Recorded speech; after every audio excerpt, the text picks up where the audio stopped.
नमस्ते सभी को, मैं हूँ सृष्टि और आज हम भगवत गीता चैप्टर 5 कर्म योगा एक्शन कृष्ण कॉन्शियसनेस के श्लोक 27-28 क्लब किया हुआ श्लोक है, उसको कवर करेंगे। रोज की तरह पहले मैं संस्कृत में श्लोक को पढ़ूंगी, उसके इंग्लिश ट्रांसलेशन को देखेंगे और मीनिंग को समझेंगे। तो चलिए शुरू करते हैं।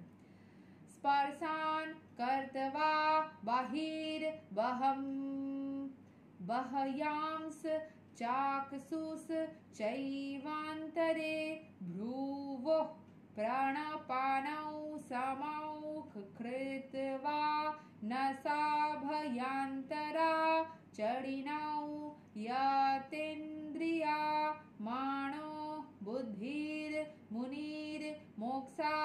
परयणा विगतेच्छा भया क्रोधो यः सदा मुक्ता एवा सः।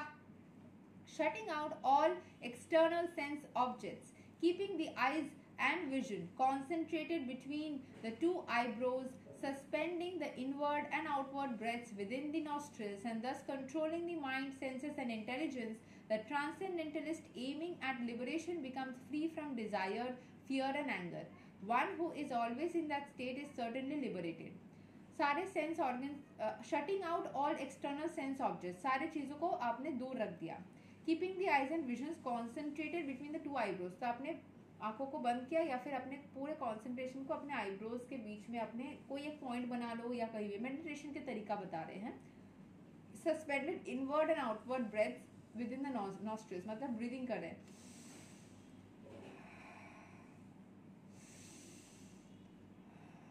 मुंह से भी छोड़ सकते हैं विद इन द नॉस्ट्रिल्स।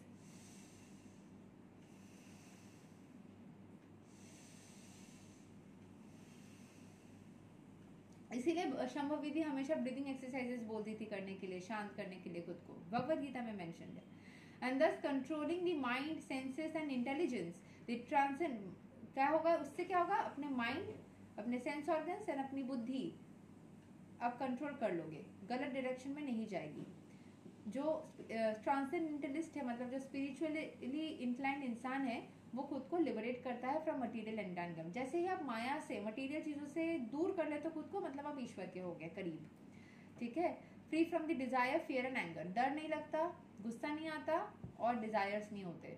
सब कुछ भी मिल भी जाता है तो डेस्परेशन नहीं होता, डर भी नहीं लगता कुछ खोने का, कुछ पाने का, और गुस्सा भी नहीं आता। इसको रेगुलरली करना चाहिए, लेकिन अगर आपने कहीं एक बार किया और फिर बहुत दिन बाद आपने नहीं किया तो फिर आपको फिर से प्रॉब्लम्स हो रही है, तो आप ऐसा नहीं बोल सकते मैंने तो किया था, मैं तो भक्त हूँ, मैं तो स्पिरिचुअल हूँ, फिर मेरे साथ स्पिरिचुअलिटी मतलब रोज तरह, जैसे रोज खाना खाते हो, रोज ब्रश करते हो, रोज सोने जाते हो, वैसे ही रोज स्पिरिचुअलिटी करते हो। It's about practice. अगर हमने बहुत साल कर भी लिया है फिर भी हम एक दिन के लिए छोड़ेंगे तो उसका इफेक्ट शायद बहुत ज़्यादा करने से एक दिन, जैसे कि हम एक दिन भूखा रहते हैं तो उतना इफेक्ट नहीं होता है, लेकिन हाँ उसको हम बहुत दिन अगर उसको छोड़ देंगे तो फिर इफेक्ट आ जाएगा। Being engaged in Krishna consciousness, one can immediately understand that one's spiritual identity, and then one can understand the Supreme Lord by means of devotional service. जितना ही आप ईश्वर के करीब जाओगे, आप धीरे धीरे खुद को भी समझ पाओगे, ईश्वर को भी समझ पाओगे। Exactly true, कि मैं खुद के अंदर की बहुत सारी चीज़ें मुझे नहीं पता थी, जो कि स्पिरिचुअलिटी इंक्लाइन होने के बाद शायद पता चल रही है और ज़्यादा। So when one is well situated in devotional service, one comes to the transcendental position, ऐसी spiritual position हो जाती है, qualified to feel the presence of the Lord in the spheres of one's activity। ये जो बोल रहे हैं ना कि मुझे हर जगह पे ईश्वर महसूस नहीं होता, या फिर मुझे कंसंट्रेशन नहीं होता, या फिर मुझे समझ में नहीं आता, ये इसलिए नहीं आ रहा है क्योंकि आपको और ज़्यादा स्पिरिचुअलिटी करना बाकी है। जितना ज़्यादा स्पिरिचुअलिटी करोगे, आपका हर जगह ईश्वर को आप देख पाओगे, महसूस कर पाओगे, हर चीज़ में, लिविंग नॉन लिविंग, हर जगह।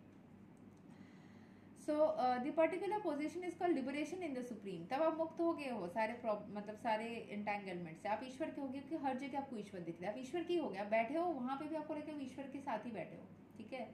After explaining the above principles of liberation in the Supreme, the Lord gives instruction to Arjuna as to how one can come to that position by the practice of mysticism or yoga, known as Ashtanga Yoga, which is divisible into an eightfold procedure called Yama, Niyama, Asana, Pranayama, Pratyahara, Dharana, Dhyana and Samadhi, In the 6th chapter, the subject of yoga is explicitly detailed, and at the end of the 5th, it is only preliminarily explained. One has to drive out the sense objects such as sound, touch, form, taste and smell. जो 5 senses meditation संभवविधि करवाती थी ना, ये गीता श्लोक number 27-28 of Karma yoga action and Krishna consciousness में है.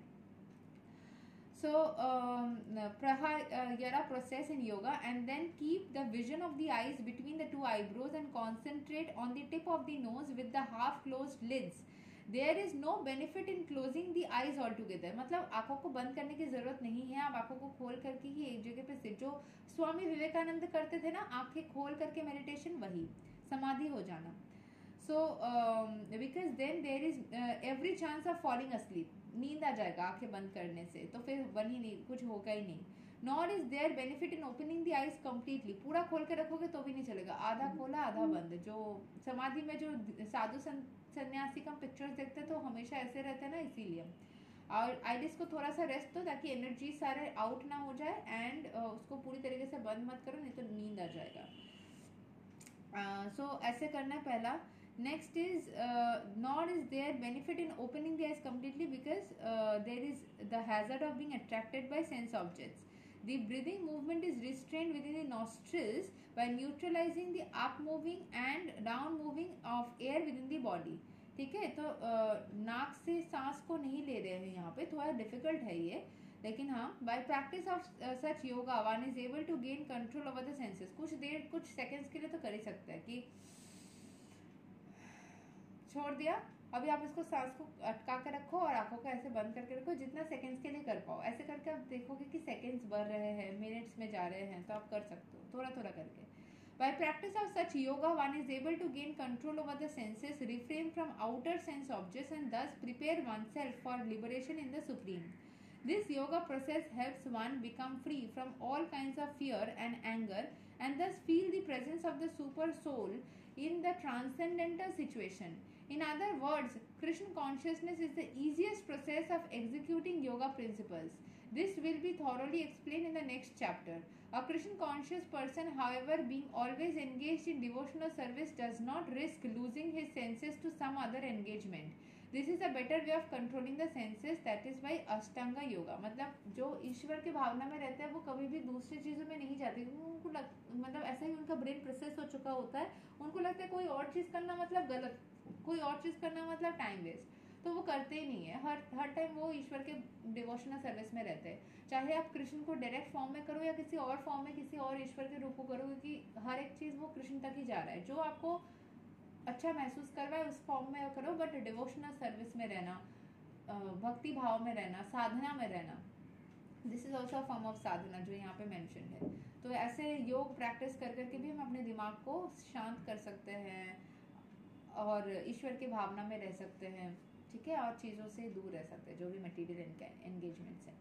ये तक था श्लोक नंबर 27-28 क्लब किया हुआ. अगला और आखिरी श्लोक ऑफ चैप्टर 5 श्लोक 29 को हम अगले वीडियो में कवर करेंगे. तब तक के लिए हरे कृष्णा, राधे राधे, जय श्री राम.